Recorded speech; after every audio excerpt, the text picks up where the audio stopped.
Hello, അപ്പോൾ ഇന്ന് നമ്മൾ ഉണ്ടാക്കുന്നത് കളർഫുൾ ഫ്ലവേഴ്സാണ്. അതിനായിട്ട് ടിഷ്യൂ പേപ്പർ വേണം. ടിഷ്യൂ പേപ്പർ എടുത്ത് കട്ട് ചെയ്യുക. മിഡിൽ കട്ട് ചെയ്തിട്ടതിന് ശേഷം ഇങ്ങനെ വീഡിയോയിൽ കാണിക്കുന്ന പോലെ തന്നെ അങ്ങോട്ടും ഇങ്ങോട്ടും ആക്കി ഫോൾഡ് ചെയ്യുക. ഇത് ഭയങ്കര എളുപ്പമുള്ള പരിപാടിയാണ്.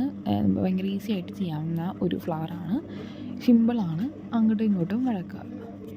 പിന്നെ ഇതൊന്ന് ഒരു വയറോ അത് അല്ലെങ്കിൽ കമ്പിയോ ഉപയോഗിച്ച് നടുവിലൊന്ന് ടൈ ചെയ്ത് കൊടുക്കുക. അതിന് ശേഷം അതിൻ്റെ തുമ്പ് രണ്ട് സൈഡും തുമ്പ് നിങ്ങൾക്ക് വേണമെങ്കിൽ കട്ട് ചെയ്ത് കൊടുക്കണമെങ്കിൽ കട്ട് ചെയ്ത് കൊടുക്കാം. കട്ട് ചെയ്യണ്ടെങ്കിൽ വേണ്ട. അതൊന്ന് കളർ ചെയ്ത് കൊടുക്കുക. മാർക്കറോ എന്തെങ്കിലും വെച്ചിട്ട് കളർ ചെയ്ത് കൊടുക്കുക. അതിന് ശേഷം അതൊന്ന് നിവർത്തി കൊടുക്കുക. ഒന്നായിട്ട് നിവർത്തി കൊടുക്കുക. അപ്പോൾ നമ്മുടെ ഫ്ലവർ ഇവിടെ റെഡി ആയിക്കൊണ്ടിരിക്കുകയാണ്. ഇങ്ങനെ ഓരോന്നായിട്ട് നിവർത്തി കൊടുക്കുക.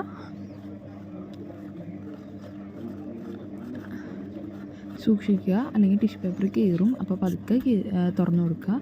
അപ്പോൾ നമ്മളിവിടെ റെഡി ഉണ്ട്. സബ്സ്ക്രൈബ് ചെയ്യുക, ലൈക്ക് ചെയ്യുക. Bye bye.